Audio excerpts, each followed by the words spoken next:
be talking about DJ Academics. Let's get right into it. If you listen to hip-hop, then you most likely already know who DJ Academics is. For those who don't know, DJ Academics is a YouTuber who blew up in the 2010s after starting his YouTube series, The War in Chirac.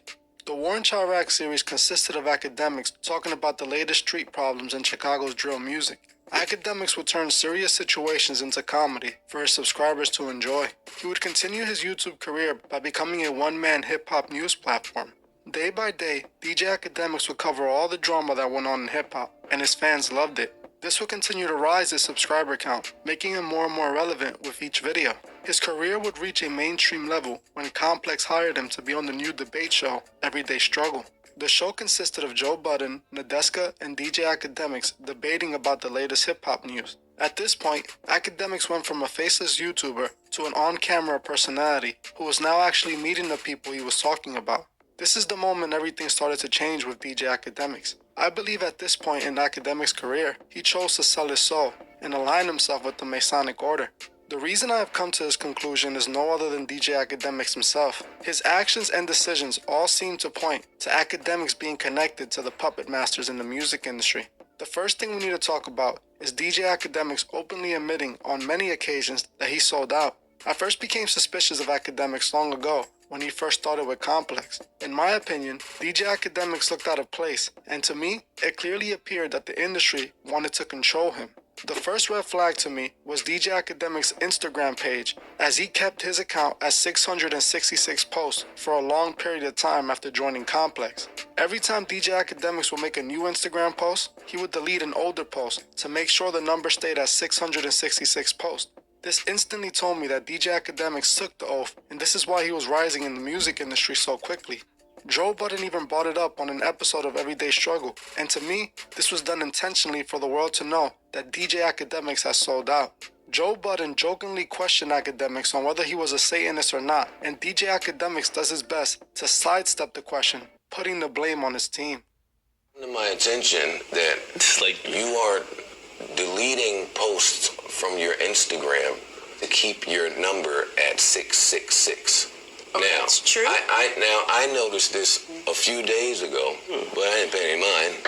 And now I see it's still there this morning, yet you've been posting quite a bit. So, before we get to the jokes, do we need to have a much more serious intervention about devil worshiping? You may assume everything is DJ Academics. There are people beside me, behind me, and who help out with other things. I'm not hitting every button, so think what you make. Academics knows the truth. He knows the Masons run everything. He admits to being in the business with those who pull the strings in the music industry. Academics even talks about attending what he called out of his own mouth an Illuminati meeting where he met Elliot Grange. 6ix9ine went from a rapper who was on the brink of being shelved and dropped on a label. It's 10K Projects. Okay. The owner of it is the son of Lucian Grange, the most powerful guy in music. He's who cuts Drake all the hundreds of millions of dollars check. He cut the Billy for Birdman. He has an indie label because, you give your son something, let him work it out. They signed Trippie Redd, 6ix9ine. 6ix9ine was not the label favorite. He has a song called Gummo. I like the song. His label owner was like, yo, whenever you're in LA, we should catch up for drinks. I always tell this story. I don't know, in 2017, I don't know no label people. So I show up to this place. I always called it the Illuminati Hub. It was everybody in the world that had some importance was in it. I learned later it was called Delilah, but I didn't know that's how LA moves. All these executives, they might compete with each other in daytime, but at nighttime, they all frequenting and partying in the same spots. They talking business. I didn't know about networking like that. So I show up there because I was at Complex Con. I showed up there with like 12 people. I showed up there, everybody's in suits. That's the first time I seen Steve Stout. Apparently, I never seen Ebro after that, but Ebro and Leslie was in the room too. Somebody else from Sony was there. All the important people that you hear about, but you never see. That's why I called it the Illuminati meeting, because I couldn't believe that. Wait, all y'all powerful music people be in the same room? So I met with him, and I said, man, I was interested why he even wanted me to meet with me. He said, I can see you're a very powerful influence in the culture of media. And whatever you say, you as a person, your platform influences a lot. He wanted my advice. He said, what do you think we should do? I said, first of all, you got to put this song out. YouTube. This Lucius Grange's son. Yeah, I said, you got to put this What's song his out. name? Official. Elliot Grange. Elliot Grange. You know what you need to do? Because I like the song. I never met him, but I try to post some of his stuff on my Instagram. I suggested to him, I said, yo, I know artists don't like to talk, especially this new generation, but he needs to clarify what people think about him. The advice I left LA giving him is that have him do an interview. They call me back 5-6 days later. Yo, we try to get him an interview with everybody for him to explain inside. Nobody wants to do it. I said, what? Yes, I saw him. Nobody wants to touch it with a 10-foot pole. He said, Ag, I know like you already helped us a lot. Is it too much if we ask you to give him an interview? As you heard for yourself, not only did Academics mention meeting Elliot Grange and being instructed to help push 6ix9ine's career because nobody wanted to do it due to 6ix9ine's accusations at the time, he also mentions the meeting being an Illuminati hub where all the big important industry people meet, even the ones that you expect to be enemies. Academics was clearly talking about the Masonic Order that runs hip-hop. He talks about them approaching him and offering Academics the opportunity to sell out by working with 6ix9ine, who nobody wanted anything to do with because of what he was arrested for. Academics had no issues blowing up 6ix9ine's career for his self-beneficial gain, and this is when we saw Academics pushing 6ix9ine on his platform. Around the time 6ix9ine was blowing up, Academics' Instagram page appeared to belong to 6ix9ine. As anything 6ix9ine did, Academics reported it in seconds. From this moment on, I am confident Academics was a Masonic puppet. At that Illuminati meeting that Academics attended, he showed those who run the industry that he could be bought. I am 100% certain that Academics makes money off of 6ix9ine, and that is the main reason he pushes him so hard. Academics strategically constructed a plan for 6ix9ine's career to take off. He gave 6ix9ine his first interview and consistently spoke about him on his streams. He would hype up every altercation that 6ix9ine was a part of to gain 6ix9ine more attention. Even more proof that Academics made money off of him was the fact that he even received a plaque for 6ix9ine Gummo record. Academics posted a video, I believe on IG, showing off the platinum plaque he received for his contribution to 6ix9ine's Gummo. I believe he got this plaque for marketing the record, as anyone who has any part of the record will receive a platinum plaque. It's clear to me that Academics was instructing 6ix9ine to start all those problems that blew up his career. I did a full video on 6ix9ine where I stated that his problems with Trippie Redd were staged by the label. I now believe that Academics had a part in this as well. In my opinion, Academics staged a lot of hip-hop drama, but we'll get into that later in this video. DJ Academics has no issues promoting and making money off a person as destructive as 6ix9ine, who spreads chaos wherever he goes. This is why when 6ix9ine was released, Academics took it upon himself to blow him back up. He took an oath and was instructed by Elliot Grange to help 6ix9ine. Academics is pretty much the only media outlet left who is pushing 6ix9ine and willing to work with him. It's clear that Academics sold out for money, and he is willing to do anything for content. This is what selling your soul is. You can sell your soul through occultic ways, or you can sell it by choosing money over morality.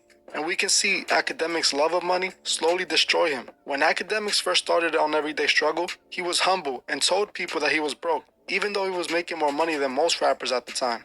As the industry took a hold of Academics, we saw him slowly transform, and he now flexes that he is rich and that he has multiple homes and cars. Something I also found interesting was Academics talking about selling his soul to the Illuminati to be able to get information on Cardi's music. Playboi Carti even sampled this stream and put it in the intro of his song Control. In the intro, Academics said, "Where my Cardi fans at? One of the most loyal, most dedicated fan base I've seen in a while. They wait patiently. I had to damn near sell my soul for this information. The Illuminati owns part of me." Open as day, Academics has no issue admitting that the Masonic Order owns him. Academics pushed Cardi's music, which is full of satanic imagery, and he also heavily pushed Lil Uzi's music and Trippie Redd's music. All three of these are Masonic puppets. It's clear that the record labels use Academics to build the career of their Masonic puppets. Another thing we must talk about is the artificial drama he creates to make money. A couple years ago, DJ Academics had a Twitch stream where a woman by the name of Selena Powell made accusations that she was having Offset's baby while Cardi B was dating Offset and pregnant by him. This at the time was the biggest news, and Academics was the man with all the information. Academics had the exclusive information. The problem with this exclusive information was that it was all fake. Selena was never having Offset's baby. Academics knew this the whole time, and in my opinion was the one who instructed Selena to do it. See, Academics has always created fake drama in order to create content. This is what he did with 6ix9ine and Trippie Redd. He saw the whole world eating out of the palm of his hands, and he loved it.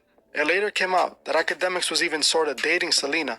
And to me, this points even more to Academics being the mastermind of the whole situation, as his channel was the most to grow from it.